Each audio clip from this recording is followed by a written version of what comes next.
Assalamualaikum warahmatullahi wabarakatuh. Apa kabar semuanya? Semoga kita selalu ada dalam kesehatan. Amin ya Allah ya Rabbal Alamin. Kita bertemu kembali bersama Ibu dengan materi pendidikan agama Islam, khususnya di kelas 8 bab 2. Iman kepada kitab-kitab Allah dan menjadi generasi pecinta Al-Quran. Dengan materi pembelajaran ini, Ibu harapkan kalian atau peserta didik dapat menjelaskan makna iman kepada kitab-kitab Allah Subhanahu wa Ta'ala. Tujuan pembelajaran yang kedua, Ibu harapkan peserta didik dapat menjelaskan kitab-kitab yang wajib diimani. Dan yang ketiga, peserta didik dapat menjelaskan isi pokok kitab-kitab Allah Subhanahu wa Ta'ala.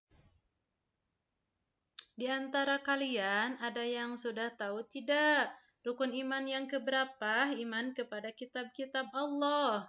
Ibu yakin kalian sudah pada tahu semuanya, anak-anak yang hebat. Iman kepada kitab-kitab Allah merupakan rukun iman yang ketiga. Baiklah anak-anak, yang pertama akan Ibu jelaskan pengertian iman. Iman secara bahasa berarti pengakuan atau al-iqrar yang melahirkan sikap menerima atau al-qabul dan tunduk al-izyan. Sedangkan secara istilah iman berarti membenarkan dengan hati, mengikrarkan dengan lisan dan membuktikan dengan perbuatan. Jadi, iman kepada kitab Allah Subhanahu wa Ta'ala adalah membenarkan bahwa Allah Subhanahu wa Ta'ala mempunyai kitab-kitab yang diturunkan kepada para rasulnya. Selanjutnya, anak-anak, yaitu nama kitab-kitab Allah. Coba ada berapa nama-nama kitab Allah yang wajib kita ketahui? Kitab-kitab Allah yang wajib diketahui ada 4, yaitu kitab Taurat, kitab Zabur, kitab Injil, dan kitab Al-Quran. Apa itu kitab? Kitab adalah wahyu Allah yang disampaikan kepada para rasul yang dibukukan dalam satu kumpulan utuh menjadi kumpulan atau wahyu. Anak-anak yang hebat, yang pertama kitab Allah itu yaitu kitab Taurat. Kitab Taurat adalah kitab yang diturunkan oleh Allah Subhanahu wa Ta'ala kepada Nabi Musa alaihi salam. Sebagaimana Allah Subhanahu wa Ta'ala berfirman di dalam Quran surat Al-Maidah ayat 44. Bahwa kitab Taurat merupakan petunjuk bagi Nabi Musa alaihi salam dan nabi-nabi dari Bani Israel sesudahnya, sampai kepada Nabi Isa alaihi salam. Yang kedua, yaitu kitab Zabur. Kitab Zabur adalah kitab yang diturunkan oleh Allah Subhanahu wa Ta'ala kepada Nabi Daud alaihi salam untuk kaum Bani Israel. Di dalamnya terdiri dari 150 surat yang berisi nasihat-nasihat, hikmah, pujian, dan sanjungan kepada Allah Subhanahu wa Ta'ala.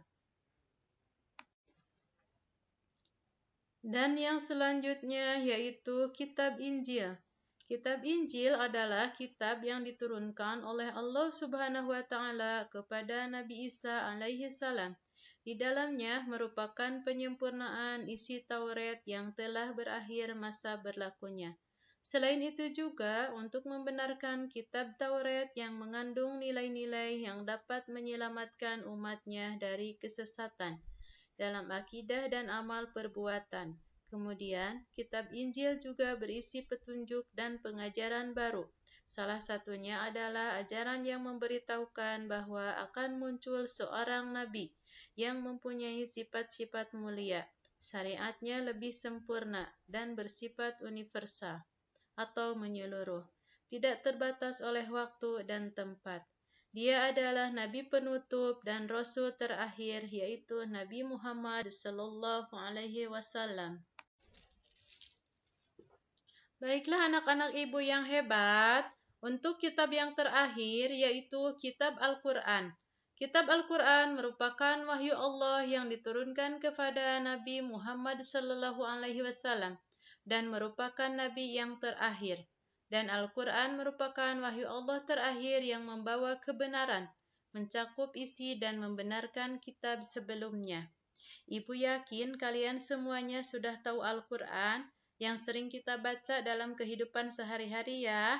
Di dalam Al-Quran terdapat 30 juz dan 114 surat dan terdapat juga 6.660 ayat. Semoga kalian semuanya rajin membacanya ya.